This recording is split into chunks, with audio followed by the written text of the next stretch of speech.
home football, no competitive football wasn't being played. So it take a whole heap now to bring them back up to where you want them. We have some of the best from, let's say, like grassroots team. We have the best players, under 16 finalists, getting into the Lancaster Cup, into the bigger team. Just have to work, keep work, communicate, and just get ready for the league. The fond memories of victory in the 2019 final against Dintil Technical still linger in the memories of the returning players and coaching staff. And that joy of victory continues to motivate the Lenworth Heights coach team to strive for more success this season and do what they do best. Just to go and play the quality football Clarendon College plays. I mean, whatever we get from it, we are satisfied. But we are going out here to play the brand. Not because of a trophy, we are going to divert from the brand. The brand football is more important to us than the trophy. So we are not eyeing a trophy right now. We are building. And it's a young team, so wherever they go, we will support them.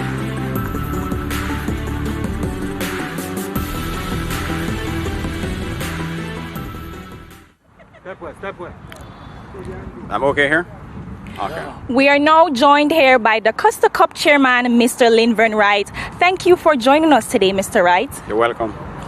What are some of the necessary protocols that were put in place for this season to transpire? There are many. I don't even know if we have time to say them today, but in terms of planning, we had to approach the government for its approval. We had to prepare copious documents because we had to be very clear in the number of things that we wanted to do, you know, in a sequential way that would ensure that the safety protocols are observed.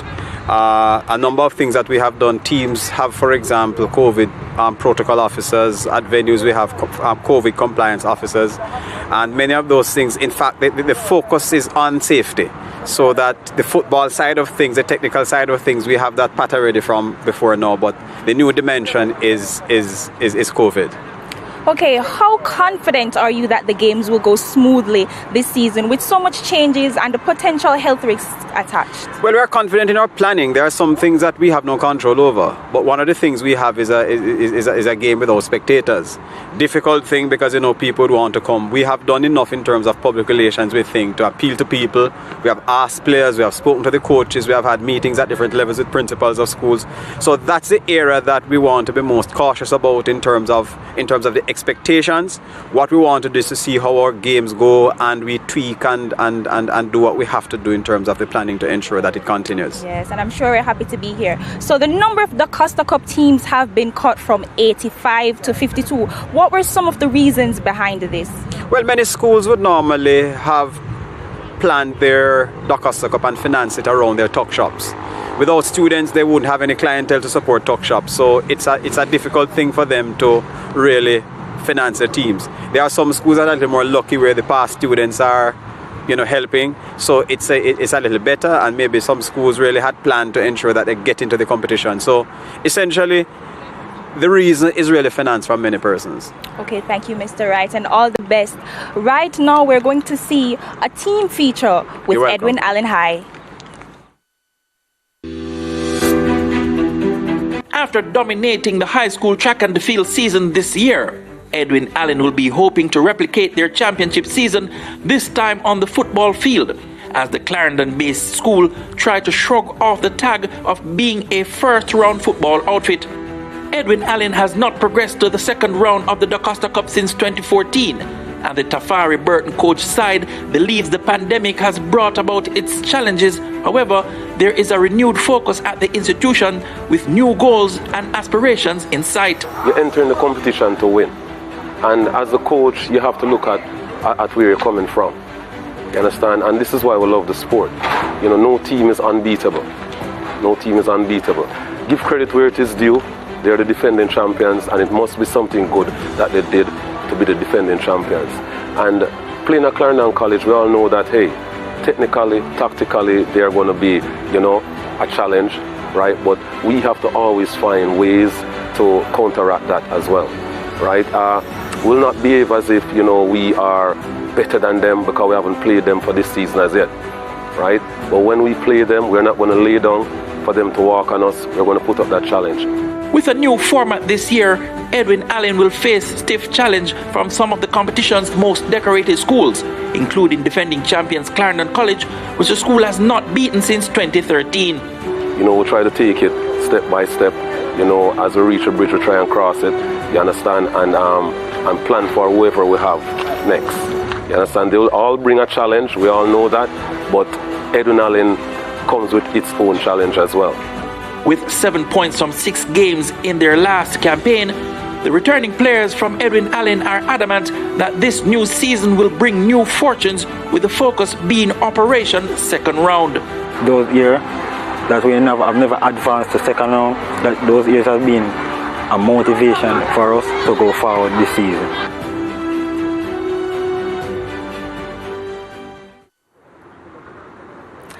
That was Edwin Allen High. They sure look ready for this match and the rest of the season. Now we're going to take a short break, but we will be back with more from the Ashenheim Stadium, so don't move a muscle.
Of course, you know, lots of action here on the SportsMax 2. And we have CONMEBOL South American World Cup qualifiers right after the Easter Schoolboy Football Championships.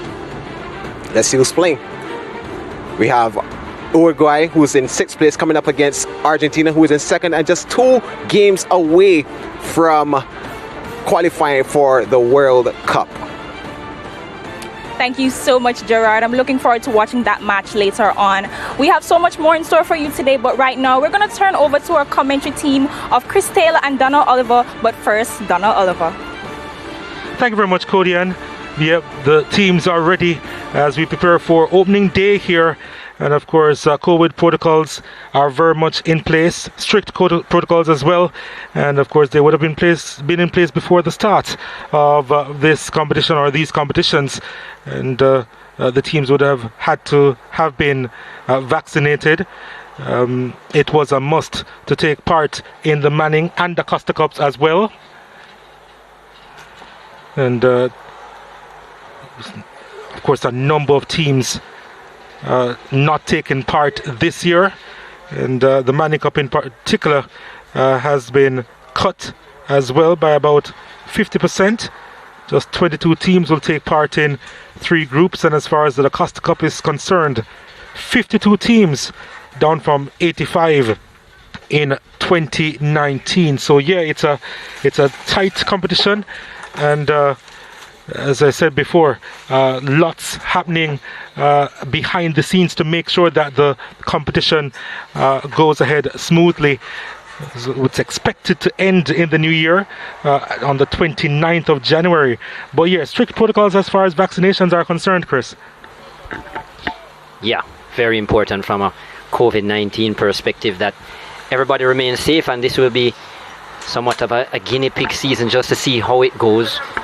Hopefully all things will be in the clear, but a lot of responsibility given to the schools as well as ISA from the government and so on, and a lot of things have been put in place, especially as you said, the reduction in terms of venues, places to go, matches per day. The amount of traveling has been reduced as well, just to try and centralize as much as possible the games and the spread of persons across the island. And most of the match days, of course, this year will be double headers. So obviously, because of that setting, more matches will be broadcast, of course, this season as well, which is always a plus for the exposures of the youngsters. Yeah, that will be a big deal, exposure to the youngsters and opportunity for old persons to see their alma maters in action. So that part will be excellent as well. The fact that, of course, you're able to see this outside of Jamaica as well, all over the Caribbean. Even if in the US, you can sign on all over the world, actually, on CEEN.TV. CEEN.TV. And if you have the app within the Caribbean, of course, SportsMax Plus on the app will show all these matches live. So that's free as well. You need to do is just sign up for it, and you have access to SportsMax Plus, and you'll be able to see all of our televised matches this season. No excuses. None at all. We spoke about the teams earlier. Let's take a look at the head-to-head in particular. Edwin Allen and Clarendon College, of course, it's the first match we're going to be seeing today.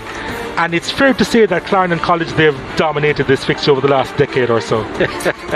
Fair to say. Fair to say.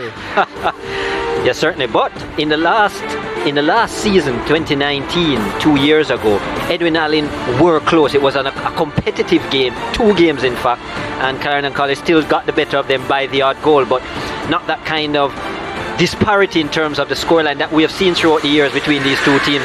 It will be interesting to see after a 2-year break now how that would have affected both of these teams and how close this matchup will be or not. They say this year Edwin Allen's pretty much competitive as far as their fitness is concerned. But let's see as we take a look at the school facts and Clarendon College in particular. They were founded in 1942. Their traditional colours, of course, yellow, blue and white. A population of under 2,000, and you see the amount of Da Costa Cups to their names for the defending champions, Chris. Yeah. Persevere and excel, and certainly they have done, especially the latter. Back-to-back champions 2018, 2019 in the Da Costa Cup, Clarendon College, and as I said, 9 cups to their name thus far in the prize Da Costa Cup, so a lot of pedigree. And we go to the coaches. Coach Hyde, it's the opening day of title defense. How are you feeling? I'm feeling upbeat.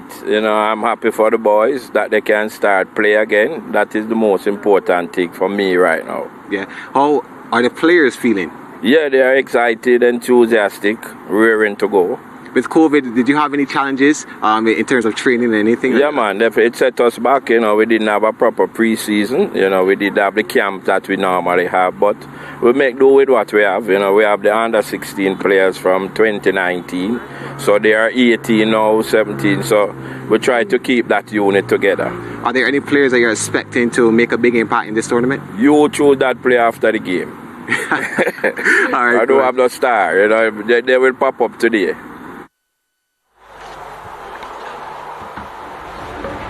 As I take a look at the player to watch, Jaheim Rose, 18 years old. He has a lot of responsibilities on his shoulders for Clarendon College. Yeah, Jaheim Rose, as I said, 3 seasons now, been around a long time, 18 years of age, and good body stature as well. Originally would have played at Wolmer's Boys and made the transfer, played left back for Wolmer's, and he will be an exciting addition to this team.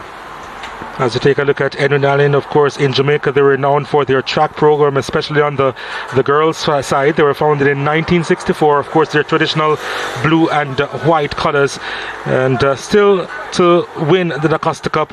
But let's see if they can be an outstanding example this season, as we hear from the coaching staff. Hi, Coach Burton. How are you feeling before the start of the season? It's always an excited feeling, always. Seeing that we missed a season, cancelled because of the pandemic, we're excited for the kids. Very excited. What is the mood like in the camp with the players? Well, there's a lot of enthusiasm, but at the same time, we're trying to guide them to keep it humble at the same time.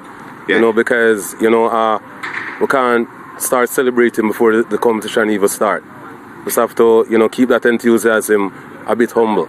You're playing against Clarendon College, a team that would have given you some trouble over the years. What is the game plan like today? Well, as I said, they give trouble. So, we know they're a technical team, tactical team as well. And we are a team who brings that as well. So today, it's not a lay-down thing. We're up for the fight. The player to watch, he doesn't necessarily have a lot of speed, but technically he's really good, and he has a left foot to think about. Today is the day for the Jahims, and here's another. Jaheim Harris wears the number 10 for Edwin Allen. As we said, certainly blessed in terms of speed, this school, and we're wondering how they will be able to use that to dent the skill and prowess of Clarendon College. 3 seasons so far behind his name, so he has quite a bit of experience, and we're looking forward to seeing him later on.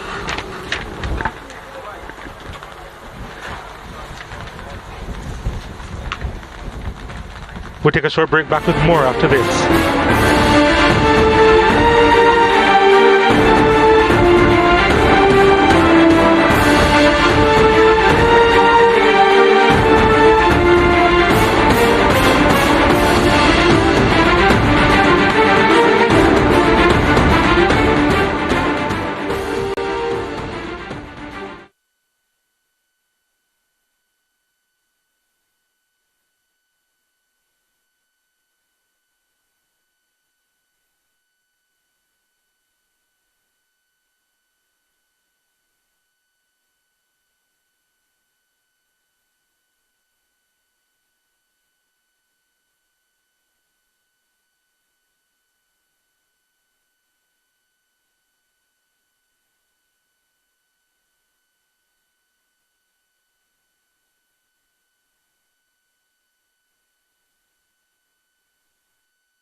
It's been 706 days since we last saw action.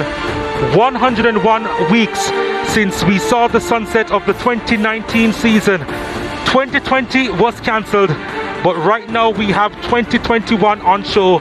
it will head into 2022 before we see that conclusion. And on the opening day, the champions will play Clarendon College against Edwin Allen. It's the first game of the ISA 2021-2022 Da Costa Cup. Wherever you're watching all over the world, thank you so much for joining our coverage here on the Home of Champions. My name is Donald Oliver. I'm with Chris Taylor. Wherever you're watching it, I know that you're watching it on one of these forums, either on SportsMax, on the SportsMax app, through SportsMax Plus, which is free of cost, on CVM television in Jamaica.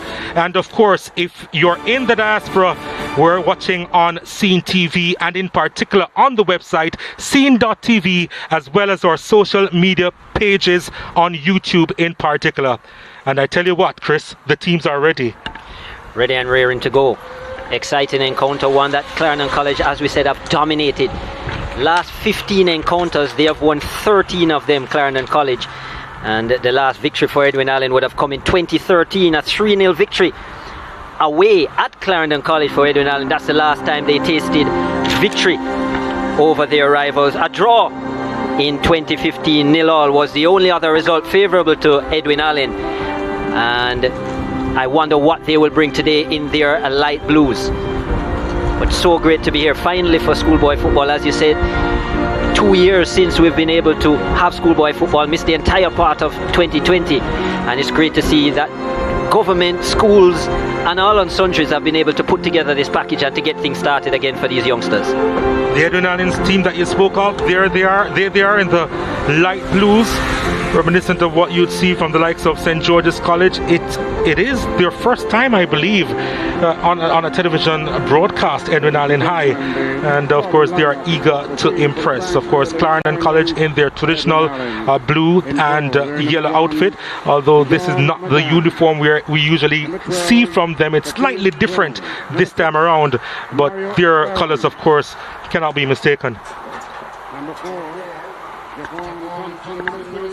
They will pose for their team photos, and you heard Lenny Hyde earlier say that it's basically the under-16 unit from a couple of years ago. They have graduated to the senior setup. All these schools, of course, would have missed that Euro competition. So if you would have seen a few names, you'd probably notice growth spurts as well for this season.